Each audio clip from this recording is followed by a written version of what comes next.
네, 모두 안녕하십니까. 이번 시간은 김우식의 썬데이 포스트 시간입니다. 자, 이번 한 주는 어떻게 시작이 되고 어떻게 끝날 것인가. 최근에 우리 증시를 보면 굉장히 파란만장하죠. 전무후무한 장세가 되고 있기 때문에, 그리고 변동성 자체가 워낙 큰 시장이라서 신용이나 대출 같은 경우는 최대한 자제하는 게 좋지 않을까라는 말씀을 드리면서 시작하도록 하겠습니다. 자, 지난주 증시를 살펴보면 유가는 계속 빠지고 있는 추세입니다. 60불대까지 밀려 있는데, 다만 국채 금리 같은 경우는 더 이상 치고 나가진 않지만 한 주 동안 놓고 보면 일정 부분 상승 이후에 10년망이 국채금리를 보더라도 한 4.5 아래에서 있지만은 쭉 내려가지는 않죠. 이런 부분들이 조금 불편한 게 사실이고, 다만 또 금리 인상 확률을 놓고 본다 그러면은 컨센을 보면 보통은 이제 원래는 이나 한두 번 정도로 봤다가 물 건너갔죠. 그래서 12월 정도에 오히려 금리가 인상될 가능성이 많이 점쳐졌는데 이번에 좀 당겨진 겁니다. 한 9월 정도에 금리 인상이 가능할 수도 있다. 자, 그런 부담이 있습니다만은 그래도 아무래도 한 달 전이나 일주일 전이나 이렇게 놓고 보면 한 달 전에는 동결 가능성이 굉장히 높았지만은 최근 같은 경우는 인상 가능성이 거의 70%까지 올라왔지만 현재는 인상 가능성이 약 55% 정도까지는 조금 내려와 있다. 급격하게 인상 가능성이 올라갔다가 조금은 안정되고 있다 정도로 보시면 좋을 것 같습니다. 자, 지난주에 반도체와 코스닥 어느 쪽이 움직일 것인가, 한 4대 6 정도로 코스닥 쪽을 봤었는데, 지난주는 사실 코스닥이 2% 올랐고, 코스피가 3.8% 빠졌습니다.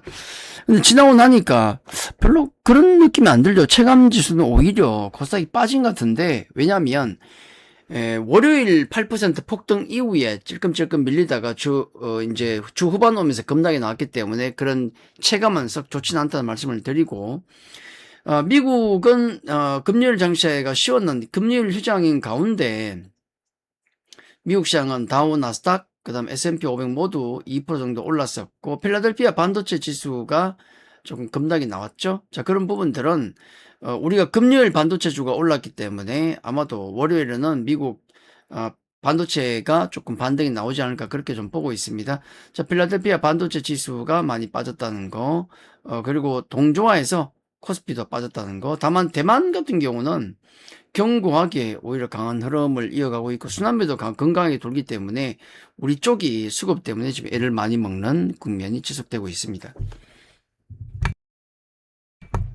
한 주간 미증시는 메타쇼크로 반도체가 급락했었고, 미국 6월 비농업 고용자 숫자가 예상을 하회했기 때문에 또 경기 둔화 느낌이 있다 보니까 금리 인상에 대한 우려는 좀 가라앉았다. 그리고 반도체 외 섹터가 순환매로 좀 돌았다는 것인데, 국내 증시는 반도체 쪽에 모두 수급이 쏠려 있다 보니까 반도체주가 변동성이 확대되는 과정 속에서 코스닥은 전강 후약의 모습을 이어갔다. 자, 금요일은 한 주간 굉장히 어려웠지만은, 이제 반도체 중심은 어려웠지만은, 금요일 SK하이닉스와 삼성전자가 또 급등이 나오면서 반도체의 분위기를 다시 살리는 그런 분위기였다. 그렇게 정리해 드리겠습니다.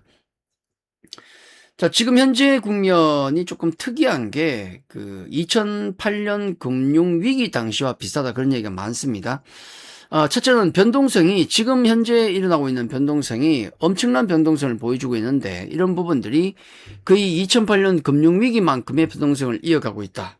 라는 특징이 있고, 그리고 또 다른 특징은 그 당시의 분위기가 굉장히 안 좋았기 때문에 퍼밸류가 PR이 7배까지 내려갔었는데, 지금은 금융위기가 아님에도 불구하고 삼성전자와 SK하이닉스의 실적이 워낙 좋기 때문에 퍼밸류가 7배를 하고 있다. 굉장히 이채로운 일이죠. 네, 퍼밸류가 7배 정도로 비슷하고 변동성도 엄청난 변동성도 비슷하다. 다만 상황은 그때와 지금은 다르다. 그렇게 봐야 될 것 같습니다. 자, 반도체냐 넌 반도체냐 비반도체냐에 대한 싸움이 지속되고 있는데, 상반기는 물론 이제 반도체의 압승이었습니다만은 지금은 조금씩 도전이 나오고 있죠. 자, 반도체가 계속 가야 되는가에 대한 고민은 많은데 반도체가 안 가야 될 이유도 많습니다. 왜냐면 지난번에 딥시크 쇼크도 있었고 터보컨트 쇼크도 있었고 또 데이터 센터 건설 취소나 지연 얘기도 꽤 있었고 이번에 메타가 남는 연산 자원을 외부에 판다 그러니까 나머 과잉이야? 자, 이런 부분 때문에 또 쇼크를 먹었습니다만은 그 부분은 설비 과잉이 아니고 비즈니스 모델을 다각화하기 위함이다라고 또 얘기 나오니까 또 진정은 되는 것 같습니다만은 계속 쌓여가고 있는 건 맞죠? 애플이 중국산 메모리 사용 요청했다는 거, 오픈 AI가 추론 비용을 절반으로 떨어뜨리는 그런 기술을 또 개발했다는 소식. 또 오픈 AI가 이제 지금 상황이 별로 안 좋다 보니까 상장을 내년으로 미룬다는 얘기도 있었고, 오라클 같은 경우도 이제 반도체 산업의 구조적 문제 언급이 좀 있었고, 보고서를 통해서 병목 현상, 전력 경고 등등이죠. 그리고 또 이제 심지어는 국내 반도체 대규모 투자가 지난주 월요일 있었는데 당연히 좋은 겁니다만은 또 그걸 나쁘게 또 끄집어낸다 그러면은 뭔가 또 과잉 또 생산에 대한 우려, 한참 먼 미래인데도 주가 빠지다 보니까 또 그런 얘기가 나왔던 겁니다. 자, 그리고 이제 또 하나 특징적인 것은 삼성전자가 6월부터 현재까지 주가를 보면 하루 변동폭이 매일 8.5%입니다. 이렇게 주가가 크게 오르고 난 다음에 변동성이 커지고 있다는 점은 사실상 좋은 건 아니에요. 왜냐하면 LS 같은 이런 종목을 보더라도 지난번에 제가 하루 변동폭이 매일 10%다 여기는 이게 말이 되냐는 말씀을 드렸는데 이후에 좀 하락하는 모습을 보였죠. 해서 어떤 큰 변동성을 저점이나 고점에서 보인다는 점은 그렇게 썩 좋은 일은 아닙니다. 그리고 운용사, 자문사, 레버 카운트 등에서 극도로 종목을 압축을 하더라. 나머지 다 팔고 코스닥이고 중소형 다 팔고 핵심주를 압축한다는 것도 사실은 길게 보면 좋은 현상은 아니죠. 자, 그럼에도 불구하고 반도체주가 가야 될 이유는 또 확실한 게 실적이죠. 실적 펀더멘탈 자체가 워낙에 견고하다. 자, 우리 이번 주 이제 그 화요일 7월 7일 정도 삼성전자 잠정 실적 발표가 있을 걸로 보고 있는데 85조 정도 영업이익 기준으로 컨센이 나오고 있습니다. 이번에 상여금만 없었다면은 충당금 쌓는 것만 없다 그러면은 아마 100조도 돌파하지 않았을까라고 볼 정도로 강력한 성장세가 지속되고 있다는 게 모든 다른 악재들을 누르는 어떤 그런 역할을 하고 있죠. 다만 주가가 계속 오른다면 그에 대한 부담은 커질 것 같습니다. 그리고 아까 종목을 기관이나 자문사 등등에서 압축하고 있다는 거는 나쁘게 보면 나중에 매물로 작용하지만은 지금은 그런 현상 때문에 더 이쪽 종목 쪽으로 수급이 몰리고 있기 때문에 병목 현상으로 주가가 더 올라가는 그런 또 현상은 단기적으로 볼 때는 또 호재로 보고 그렇게 있는 것 같습니다. 자, 그리고 이제 시장의 어떤 불안감, 금리라든지 아니면 대외 변수가 불안하게 되면 대형주나 실적이 확실한 반도체로 쏠릴 수밖에 없겠죠. 자, 이런 부분들도 반도체에겐 또 긍정적입니다. 자, 수급적으로 놓고 보면 코스피 쪽에서 이제 외국인의 매도가 리밸런싱 물량이 지금도 엄청나게 나오고 있고 이걸 국내 세력들이 받아가고 있는데 다만 이제 우리 고객 예탁금을 놓고 본다 그러면은 138조인가요? 거기까지 올라가다가 지금은 119조까지 떨어지면서 조금 불안한 구성은 좀 있다. 수급적으로 볼 때 그렇게 볼 수 있겠고 특히 코스닥 쪽 신용이나 대출 같은 경우는 급격하게 하락하고 있다. 왜냐하면 반대 매매에다가 거래소로 또 갈아타는 삼성전자나 SK하이닉스로 갈아타는 그런 수요 때문에 코스닥 같은 경우는 신용도 굉장히 줄어들고 있는 특징이 있습니다. 자, 수급 관련해서 미래에셋에서 증거금리를 상향한다는 소식. 자, 이런 것들은 조금 체크를 해봐야 되겠죠. 그리고 7월 13일 자산운용사 CEO 간담회를 가지면서 혹시 ETF에 대해서 칼을 대지 않을까. 자, 이런 부분들은 주의 깊게 봐야 될 부분이다. 그렇게 보고 있습니다. 자, 반도체가 이렇게 움직이다 보니까 반도체가 일주일, 2주일 사이에 100% 이상이 움직이고 또 아래쪽으로 변동성이 커지다 보니까 수급이 다 쏠릴 수밖에 없죠. 네, 그러다 보니까 타임 코스닥 액티브 ETF 출시했던 걸 보면 3월 13일 출시했던 게 우량주만 모아놨음에도 불구하고 수급이 빠져나가다 보니까 무려 43%의 급락세를 현재 이어가고 있다는 점. 자, 쏠림이 이런 무서운 결과를 만들어내고 있는 겁니다. 자, 하반기는 이제 실적 밸류보다 중요한 것은 수급 싸움이다. 그래서 반도체와 넌 반도체 본격적인 싸움이 예고되고 있는데, 자, 만약에 이제 반도체가 늘 우리는 그런 생각을 합니다. 반도체가 쉬어간다면 어디가 갈 것인가를 늘 생각하고 있는데, 그건 코스닥도 마찬가지겠죠. 자, 코스닥이 지난주에 월요일 급등을 했던 것은 거기에 대한 고민이 충분히 묻어났기 때문이다라는 생각을 가지고 있습니다. 다른 여타의 섹터와 마찬가지로 쏠림 현상 때문에 굉장히 소외받고 있는데, 자, 그러면 과연 언제쯤 이렇게 소외받은 다른 섹터들이 움직일 것인가? 그러면 SK 하이닉스 뭐 레버리지나 이런 걸 보더라도 주가가 급등이 나오면 그걸 사야 되니까, 포모 때문에 사야 되니까 다른 걸 팔게 되고, 반대로 주가가 급락을 하게 되면 주가가 싸지니까, SK하이닉스나 삼성전자가 싸지니까 또 다른 종목을 팔게 되는 아이러니한 상황이 계속되고 있습니다. 그러면 도대체 언제쯤 이런 그 다른 종목으로 또 수급이 몰리고 SK하이닉스, 삼성전자의 수급이 뜸해질 것인가? 뻔한 거 아니겠습니까? 주가가 안 움직이면 관심이 없어집니다. 그래서 반도체주의 급등도 급락도 모두 수급을 땡기기 때문에 그게 아닌 아마 반도체의 정체 구간에서 넌 반도체주의 본격적인 상승이 될 것이다. 자, 그렇게 보고 있습니다. 반도체주의 기간 조정이 나온다 그러면은 다른 섹터가 움직일 수 있다. 그렇게 보는 게 맞겠죠.